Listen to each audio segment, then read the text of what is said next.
দুপুর পেরিয়ে সন্ধ্যা নামছিল। হোয়াইট হাউসের ব্রিফিং রুমে হঠাৎ নেমে আসে একটা নিস্তব্ধতা। কোনো বোমা ফাটেনি, কোনো ড্রোন হামলাও হয়নি, কিন্তু এক ঘোষণায় কেঁপে উঠল বিশ্ব। ইরানের পারমাণবিক অস্ত্র বানাতে যা যা দরকার প্রায় সবই প্রস্তুত। এখন সেই কেবল একটি সিদ্ধান্ত বাকি, খামেনির অনুমতি। সেই সিদ্ধান্ত এলেই 2 সপ্তাহের মধ্যে অস্ত্র প্রস্তুত হয়ে যাবে। এই বাক্যটার মধ্যে লুকিয়ে ছিল এক অসমাপ্ত যুদ্ধের গোপন ঘণ্টাধ্বনি। এমন কেউ একজন আছেন যিনি ইচ্ছা করলেই পৃথিবীর ইতিহাসকে উল্টে দিতে পারেন। একটি বোতাম, একটি স্বাক্ষর, একটি মাত্র ইশারা। ওয়াশিংটনের চোখ মুখ শুকিয়ে যায়। তেল আবিবের বাংকারে আরেকবার নিরাপত্তা পরিকল্পনা পাল্টে ফেলা হয়। রিয়াদে যুবরাজের মুখে পড়ে বিষাদের ছায়া। কারণ বিশ্ব জানে, এক বৃদ্ধ যার নাম খামেনি, তিনি যদি হ্যাঁ বলেন তবে আক্রমণ করা দেশ ধ্বংস হবে, আর যদি না বলেন তবে অনিশ্চয়তা চলতেই থাকবে, চোখ রাঙিয়ে পেছন থেকে ছায়া ফেলতে ফেলতে।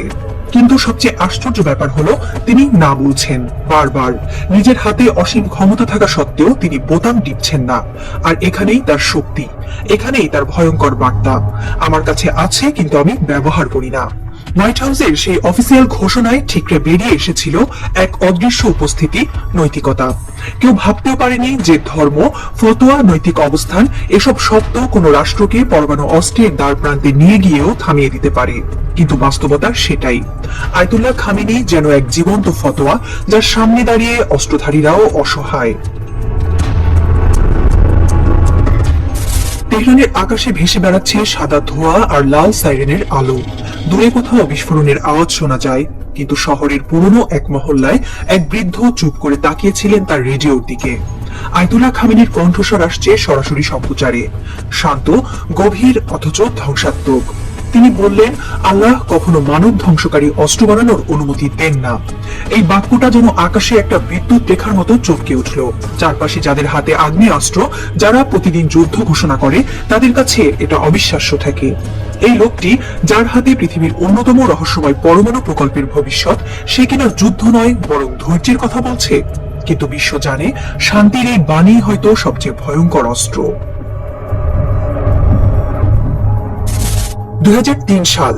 বিশ্ব তখন ইরাক যুদ্ধ নিয়ে মত্ত, কিন্তু এক চিঠি তখন প্রকাশ পেল, যা ইতিহাসের পাতায় ঢুকে গেল এক ভিন্ন বার্তা হয়ে। আয়াতুল্লাহ খামেনি তার ধর্মীয় ক্ষমতার বলে ঘোষণা করলেন, পারমাণবিক বোমা তৈরি ইসলাম সম্মত নয়। এই এক ঘোষণায় বিশ্ব বিভক্ত হয়ে পড়ে।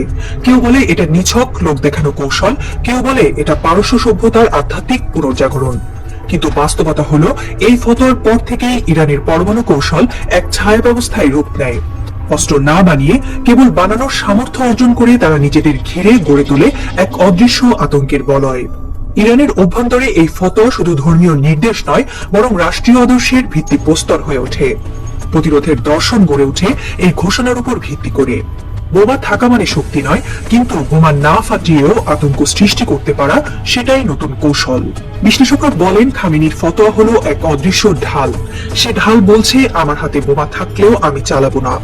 তবে তার ছায়া এমন ভাবে প্রতিপক্ষের উপর পড়ে, যেন সবসময় মনে হয় বোমাটা কখন পড়ে যায়। এই ফতোয়া একদিকে মার্কিন কূটনীতিকে বিভ্রান্ত করেছে, অন্যদিকে মুসলিম বিশ্বে ইরানকে দিয়েছে এক নৈতিক উচ্চতা, একটি ধর্মীয় সভ্যতা যেটি ক্ষমতা পেলেও সংযম জানে। অনেকের মতে এ এক কৌশলগত নৈতিক ব্ল্যাকমেল, যেখানে শত্রুর মনে ভয় ঢুকিয়ে দেওয়া হয় শুধুই নিজের নীতির শক্তিতে। আন্তর্জাতিক সম্পর্কের ইতিহাসে খুব কম উদাহরণ আছে যেখানে একটি ধর্মীয় ফতোয়া পরমাণু যুদ্ধের মতো বাস্তবের বিষয়ের উপর এভাবে ছায়া ফেলেছে। এটি শুধু যুদ্ধ রোধ করেনি, বরং ইরানকে পরিণত করেছে এক নৈতিক পরমাণু শক্তি হিসেবে, যার অস্ত্র হয়তো গোপনে আছে, কিন্তু প্রকাশ্য অস্ত্র তার আদর্শ। ইরান মাত্র 1 মাস দূরে, অথবা 2 সপ্তাহ। এই বাক্যটা ইসরায়েলের প্রধানমন্ত্রী নেতানিয়াহুর মুখে 3 দশক ধরে ঘুরে বেড়াচ্ছে। তিনি জাতিসংঘের মঞ্চে দাঁড়িয়ে বোমার ছবি দেখিয়েছেন, প্রেস কনফারেন্সে ভয় ছড়িয়েছেন এবং আমেরিকান মিডিয়াকে বারবার বলিয়েছেন, এইবার ইরান থেমে যাবে না। নেতানিয়াহুর রাজনীতি যেন দাঁড়িয়ে আছে এই টাইম বোমার উপর।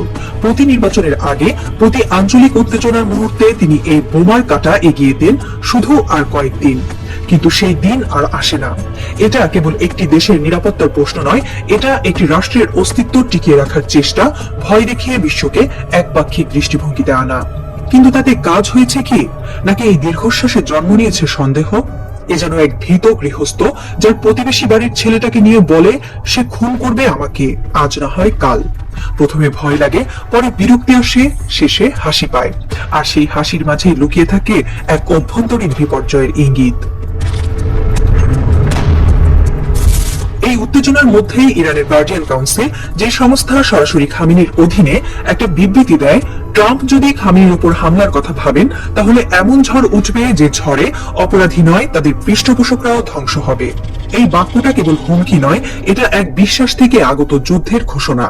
গার্ডিয়ান কাউন্সিল হলো সেই প্রতিষ্ঠান যাদের সিদ্ধান্তে ইরানের শাসনতন্ত্র বেঁচে থাকে।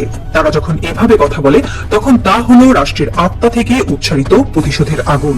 এই আগুন নিছক সামরিক নয়, এটা আদর্শের আগুন, যে আগুন ক্ষোভে জ্বলে না, বরং চুপচাপ কৌশলে বিস্তার পায়। ওয়াশিংটনের ভাষায় এটা রেটরিক, কিন্তু তেহরানে এটা মর্যাদার ঘূর্ণিঝড়। পেন্টাগনের ভাষায় এটা রেড ফ্ল্যাগ, কিন্তু বিপ্লবী গার্ডের চোখে এটা লাল সূর্যোদয়। এই কাউন্সিল কখনো সরাসরি বোমা চালায় না, কিন্তু যাদের উপর তারা ভরসা রাখে, ইরানের রেভলিউশনারি গার্ড, আল কুদস ফোর্স, তারা জানে এই বার্তার অর্থ কি। এটি যুদ্ধের দামামা নয়, এটি যুদ্ধের শুরুর আগেই প্রতিপক্ষের মনস্তত্ত্ব ভেঙে দেওয়ার কৌশল। পশ্চিমা বিশ্লেষকেরা বলছেন ইরানের ক্ষমতার প্রকৃত কেন্দ্র আসলে এই রক্ষণশীল ধর্মীয় প্রতিষ্ঠানগুলোর ভেতরে, এবং যখন তারা এমন ভাষা ব্যবহার করে তখন আসলে একটি নীরব প্রস্তুতি শুরু হয়।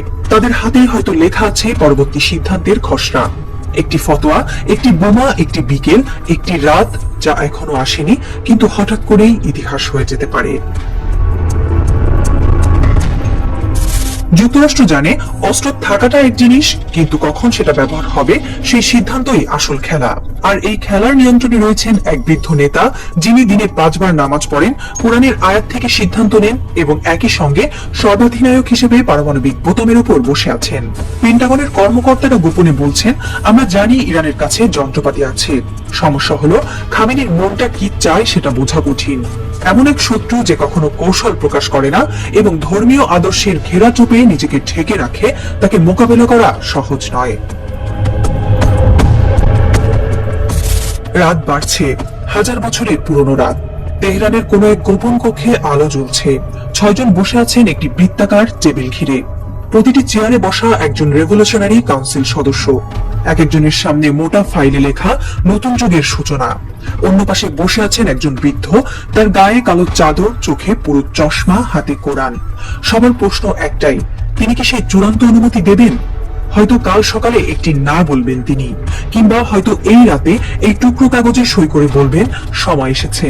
Washington, Tel Aviv, Riyad, London, সব শহরের ঘড়ি তখন একসঙ্গে কাঁপতে শুরু করবে, কারণ একা একজন মানুষের না এই পর্যন্ত যুদ্ধ ঠেকিয়ে রেখেছিল। কিন্তু যদি হঠাৎ সেই মানুষটি বলে ফেলেন হ্যাঁ, তাহলে ইতিহাস এক গভীর রাতে আবারও লিখতে শুরু করবে পরমাণু অক্ষরের ভাষায়। Supreme leader Ayatollah Ali Khamenei জানেন, একটা পারমাণবিক বোমা যতটা ভয়ঙ্কর হয় তার চেয়েও বেশি ভয়ঙ্কর হয় অন্য একটা পারমাণবিক বোমা যেটা ফাটেনি কিন্তু যে কোনো রাতে ফাটতে পারে।